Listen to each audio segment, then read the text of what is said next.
Jackson Podcast. What's poppin' with y'all, man? You know, I created my platform to highlight artists, to, give people a platform to show off their creativity, their art, give their perspective of how they think and what their thoughts are at the moment about a certain topic, sports or hip hop or political stuff or just things that need to be changed, laws that need to be changed, or just things going on in regular day life. You know what I'm saying? That's what my platform was created for. But as I have more interest in hip hop, I love the culture. I love music. I love the South. Being from the South, I love being from the South. And looking at how it's changing with Dirk locked up now, with Diddy and all his shenanigans, and Thug being free, and a multitude of other individuals, just I can't even name all of them, in legal battles. The Megan Thee Stallion and Tory Lanez situation that's ongoing still since she released that documentary. It's a good thing for me to see Thug free. For real, because like growing up in the hood and stuff, you have to adapt to your environment. I think it's something to that though. Like how the government created equal housing opportunity, and some people would adapt and get out. Some people would adapt and conform and be a part of the foolishness. And I really do genuinely believe that everybody deserves a second chance. Now, I'm about to read something about this Thug plea deal or whatever. I'm about to read from, what is this? LawyerMonthly.com. And I want to read this so we can just warm up and get into the situation before I get into the topics, because I got a few clips I want to play from court and after court and during court, and just a few clips I want to touch bases on, because I think a lot of people ain't understanding the terminology the right way or whatever. But I'm going to read this from LawyerMonthly.com, right? So, the legal proceedings and the sentencing. The Grammy Award-winning artist made his plea without a formal agreement, as negotiations between his legal team and prosecutors did not reach a resolution. This placed the determination of his sentence solely in the hands of Fulton County Superior Court Judge Paige Reese Whitaker. Salute to that judge, too. Young Thug pleas comes 2.5 years after his arrest, nearly a year following the commencement of a trial that has faced numerous complications. Jury selection began in 2023 and dragged on for nearly 10 months. While the trial itself has been marked by delays and procedural challenges, during this plea, Young Thug admitted guilt to one gang-related charge, 3 drug-related charges, and 2 firearms charges. He also entered a no-plea contest for another gang charge and a racketeering conspiracy, indicting his decision not to contest those allegations. Okay, the thing that really caught my attention too was the terms of release, because, I seen a lot of platforms talking about, I wouldn't have took all that much time, or, on probation. He can't do it. He can't do this. He can't do that. But to think about being locked up, man, that's not a place nobody want to be, man. And I would take a chance with my freedom again to be free than to be in there and I might die. Anything might happen. I might get poisoned. I might get a disease, or anything can happen while you're in prison. And that's a place. I don't think it's a place for like rehabilitating the individual. I think a person can get opportunities and get education in there and all of that type of stuff, become smarter and know what he wants to do by the time he get out there. Because think about it, when you get out of high school, you're a young boy. Most people don't even be knowing what they want to do, and they be going to college and getting in debt. But you don't know what you want to do in the streets, in the community, wherever you at, without thinking about that. So the time that you have in jail can impact your life and change your life. And I would take that chance if I was Thug. Also, I would have took that chance. I gotta go, real talk. But let me read out the terms of release. Court Judge Paige Reese Whitaker sentenced Young Thug to 40 years, with the first 5 years to be served in prison. However, this has been commuted to time served, followed by 15 years of probation. If he successfully completes his probation without any infractions, an additional 20 years will be commuted to time served. if he violates probation. He will serve those 20 years along with any penalties for the violation. The judge has mandated the young thug refrain from entering the metro Atlanta area for the first 10 years of his probation, with exceptions for attending weddings, funerals, graduations, or visiting seriously ill family members. He must also return to the Atlanta area 4 times a year during probation to conduct live presentations on anti gang and anti gun violence at schools or community organizations, which will count toward his required 100 hours of community service each year. Okay, the restrictions and future requirements. Young Thug is prohibited from associating with gang members, victims, or other defendants in the case, except for his brother and fellow rapper Gunna, due to existing contractual obligations. He is also barred from promoting gang related activities and is not allowed to use gang signs or language. Further stipulations include undergoing random drug testing and refraining from gun possession. Notably, he is permitted to travel for work both domestically and internationally during his probation. That's interesting right there. So he's able to travel internationally and he's capable of linking back up with Ghana so they can be able to do music. That's interesting because he has a lot of stipulations, but I think actually it's a good thing to not go to Atlanta for 10 years. That's a good thing, man. You got paper. You can move to the country somewhere, get you a big farmland, and live your life and ball like a dog and don't have nobody in your presence, man. Stay solo. It's a benefit to being solo, to be honest with you. Stay out of Atlanta unless you're going to get some money. That's the only thing you should have been in there for in the first place at this point in your career, though. But salute the Thug, man. Real talk. Making it home, man. Getting a second chance. Getting a second chance is crazy, though. But I want to play the clip from him in court. Let's get it. All right, Mr. Williams, is there anything that you want to say? Yes, ma'am. I take full responsibility for, my crimes or my charges. I want to say sorry to my family, my mom. My mom got 11 kids. I can't say all their names, My managers, my kids that's not here. Really everybody that got something to do with this situation, I want to say sorry for just having so much time investing into this, and I am a smart guy, I am a good guy, and I really got a good heart, I find myself in a lot of stuff because I was just nice or cool, and I understand that you can't be that way when you reach a certain height because it could end bad, and it don't really have to have nothing to do with you, but it could end bad and it could, fall on you. And I know the choice is yours, it's up to you, and I hope that you allow me to go home today and just trust in me to just do the right thing and never see you again unless it's at a bar in the future or something. Just out of this type of situation, I promise you I won't ever be in this type of situation again. I'm going away. I've learned from my mistakes. I come from nothing and I've made something and I didn't take full advantage of it. I'm sorry. Through these last 2.5 years of my life, you are really, truly, honestly, the best thing that has happened to me because you made everything fair for me and everybody involved. Interesting.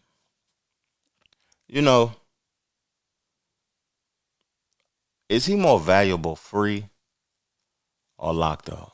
Like, to be honest with you, he's more valuable to the prison system and to Fulton County, paying them instead of them milking him off all his money. That case taking years. It's going to take another year and a half. It would have cost more than they would have received from locking him up or whatever they're doing to him. Or giving him the opportunity to be back free, even though he pled guilty to a multitude of charges. He didn't plead guilty to the RICO, but just, is he more valuable locked up or free? to me, that's the big question that needed to be answered. And to me, I think he's more valuable to Fulton County, to the system of the finances in America. Free. Should be free, man. You make a mistake, then we'll negotiate again. Because he was guilty of those crimes. He pled guilty. He said he's guilty. He wasn't guilty to the RICO, but he was guilty of a couple of them crimes. It ain't like he beat it. He's still fighting for his freedom. He ain't completely free, but he's free. But he took the plea deal, though. It's interesting. I remember people was talking about Gunna saying, yes, ma'am, this, yes, ma'am, that. Though he went on and on. That was just a piece of the clip. He went on and on. But I like how the judge responded to him, though, because she gave a crazy take. You do realize how much of an impact you have on people. I mean, it's past your neighborhood. It's worldwide, especially young people. And having come up from where you came up from and living in and around that, you know that gangs are damaging to our community.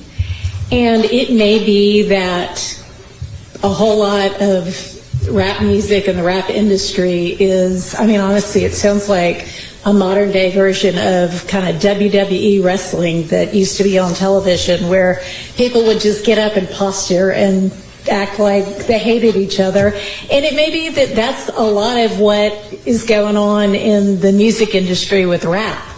But whether it is fake or not, it has tremendous impact on kids and young people who think, this is cool, this is what I want to do. Look at him, he's a millionaire. I can do that by being, a gangster in the streets. And that's not true. What you're likely to have happen to you if you're a gangster in the streets is you get shot, you get killed, or you get thrown in prison. And those are, by far the most likely outcomes. And, you've been in here watching the trial, and you've seen the pictures of Mr. Ryan posing with a gun as big as he is at 15 years old and going out and shooting and killing another teenager. And that's what gangs do, and that's unfortunately a lot of what rap music does. And if you are a modern day John Lennon, he might have rapped too in this day and age. I don't know, but I know you're talented, and even if you choose to continue to rap, you need to try to use your influence to let kids know that that is not the way to go, and that there are ways out of poverty besides hooking up with the powerful guy at the end of the street selling drugs. And, I know that happens for protection sometimes, but a much better way would be getting an education and hanging around with people who set a good example. It was interesting how she spoke to him, how she allowed him to speak to her. To me, it was like not as aggressive as the previous judge. The previous judge, I don't know if this would have happened. It seemed like he had a grudge, like he knew something that the public didn't know. He wasn't acting without feelings. I don't know how you can be a judge and be a prosecutor or be a person working in that field and you have feelings and emotions. Every human being does have them, but you can't have them in certain situations. And she just spoke to him like he was a man. Like that was Jeffrey. That wasn't Young Thug, that was Jeffrey. He spoke as Jeffrey. But one thing that caught my attention is she said rap is WWE. Perception is a motherfucker, boy. I'm sorry I cussed on this episode, y'all. Perception is a mother.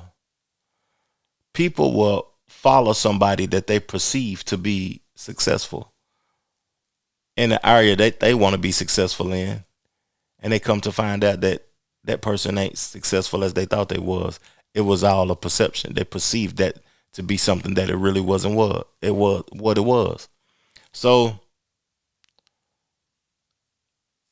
why do we allow ourselves to hinder ourselves to believe in something that's really not reality? You know, she also spoke like it's other routes of getting out of the projects. It's other ways out of poverty. You could go get an education. You know, when she talked about that, I thought about when I lived in poverty. And what I thought about, I didn't think it was a way out. I wasn't even miserable. I didn't even think I was poor or none of that. It's just that I was living.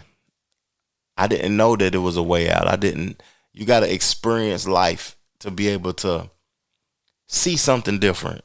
You know, if you ain't been over the water, you don't know what it's like to live in Africa. You can perceive that it's what's been promoted to you, but that might not be what it really is. So a ways out of poverty, if you can't see nothing, you don't know that it's possible. And she may not have experienced that. That's why she think that the only thing you got to do is change your mind, go get your education. That's a task, changing your mind from your reality, because you living in that, you experiencing that, you ain't seeing nothing else. That's a task, man. But the last thing I'm gonna say, and I heard 50 Cent say it on the Breakfast Club this week, gangs is trash. You know, I remember growing up, I come up in the Southern era, the late 90s, the mid 90s. And growing up in my neighborhood around that time, it wasn't no gangs. Nobody was banging. And then all of a sudden, people that spent the night over each other's house, people that cousin may have lived up down the block, the other neighborhood was enemies. It was weird to me. We can't get money together no more because we in this certain gang that we didn't, you know what I'm saying? We didn't originate from. We don't know nothing about no 53rd Avalon Street. We don't know nothing about no Hoover Street, Piru Street, none of them streets. You ain't never even been to the West Coast, but you representing this thing and you ain't representing your own thing. That's trash, dog. 50 said it on Breakfast Club, man. I ain't never seen a successful gangbanger. It's only two things that happen to them. It's never nothing positive. It's just over. But let me quit talking and play the clip, man, so I can keep y'all going. This the lawyers at the end of it. This is what caught my attention that the lawyers had to say. That we've spent a year trying a case where the prosecutors have put on lies, knowing lies, hiding evidence, is insane in 2024 in the United States of America. And the only reason that this got revealed is because of you people. You people brought the truth to the community because nobody knows this. This is not the only courtroom it's happening in, and I just want to thank all of you. I especially want to thank Jeffrey for letting me represent him. I think he's a wonderful person who does wonderful things and will continue to do things even greater. I cannot express to you how Shaquille Kokomo, how Trisha Renard, how Haley, how my wife Colette, how Bram, how countless people, but especially Miss Courtney Edwards, has worked without sleep for 3 years representing Jeffrey and helping him. I will never be able to stand with anyone more ethical, honest, hardworking, insightful, intelligent, and kind than the Honorable Keith Adams. The gentleman to my left is the best lawyer in the country. Mr. Shields, do you think prosecutors negotiated in good faith at all during any of these negotiations? Let me take this one. Let me answer that. The short answer is no. This is a case that possibly could have been resolved if folks were reasonable. But we did not believe that we could enter into good faith negotiations with people who wanted a case resolved in a manner simply to save face. You know, Fannie Willis, she lost her case to Trump. The DA in Atlanta, that's what I'm talking about. Fannie Willis, the viral DA who said, we're going to go after gangs. We're going to go after people in this community. She went after Trump. She went after Thug. She done lost both of them. Will she be the district attorney of Atlanta after this? After continuously taking these L's? After targeting individuals? I think that YFN Lucci going to beat his case too, probably, at the end of the day. Even though they got him on tape. I think he going to beat his case too, though. Or he going to come home from it. It's just interesting to see how she played that, how that judge was acting in court when the black judge, the black dude judge, that's what I'm talking about, the first one. It's just weird looking at this whole scenario of things. And Thug comes home from it. Atlanta got to do better with their court system. I wouldn't want to be involved in that because it's showing you on a national level that they doing criminal stuff in there. It's just crazy to me to see how laws and how crimes and how things are impacting hip hop because most of these people are really from the street. But she said that hip hop is WWE. Y'all are faking and capping and it's the same thing in the courtroom. It's WWE. All the shit fake to me at the end of the day. Hey, I appreciate y'all tuning in, man. I really do. Subscribe to the channel if you're new here. Hit the like button to get us in the algorithm. And thank you. Peace, love, plenty, abundance. Make sure you go get you some money. And I'm gone. Jill. I feel great that he's going home. I feel great that he's going home, but at the same token, I still wanted to fight. But that's his decision. That's his decision. You know, on the other hand, I raised him to be the man that he is. You know, I've always been in his life from a pup to now. And I'm going to continue to be in his life. You know, and he has to make his own decision. And you know, do you live here in Metro Atlanta? Yes, I do. So how does it feel to hear that he's not allowed to be in Metro Atlanta? I'm totally against that because this is where he's from. You know, and to have a district attorney take that away from him that isn't a resident from here. She's from another state.